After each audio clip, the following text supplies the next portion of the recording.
minutes à peine à flotter dans les airs, c'est le temps dont disposent ces 4 équipiers pour répéter leur figure, se regrouper, s'ajuster à plus de 2000 mètres d'altitude. Saut après saut, l'équipe de séquence A4 travaille sans relâche pour grignoter de précieuses secondes et viser la perfection. Des fois, il y a des espacements qui sont un petit peu trop grands qui sont pris. Il faudrait qu'on passe un petit peu plus près pour toujours viser le top, quoi. Et voilà, donc du coup, ces exercices qu'on fait, ils visent à gommer un maximum de petites erreurs pour tendre vers l'excellence. Dans leur discipline, c'est avec les pieds que chaque athlète s'accroche aux ficelles des voiles des autres équipiers. Très technique et particulièrement physique, chaque saut est analysé sur écran. Vous n'arrivez pas avec des voiles arrêtées.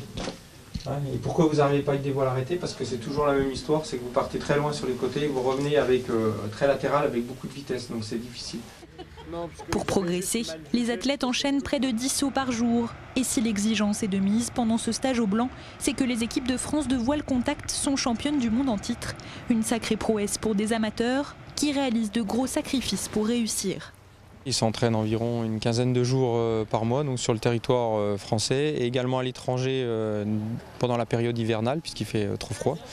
Donc après la compétition, c'est un choix et effectivement ils mettent beaucoup de choses, c'est vraiment leur priorité pour pouvoir s'engager sur du long terme parce que pour être au niveau, pour être champion du monde, pour avoir un niveau international, c'est des gens qui sont dans les collectifs espoirs, France, donc ça veut dire au moins 6 ans déjà d'engagement à haut niveau.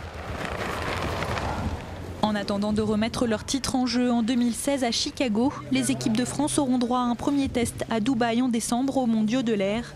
Leurs principaux concurrents, les Américains et les Russes, les attendent au tournant.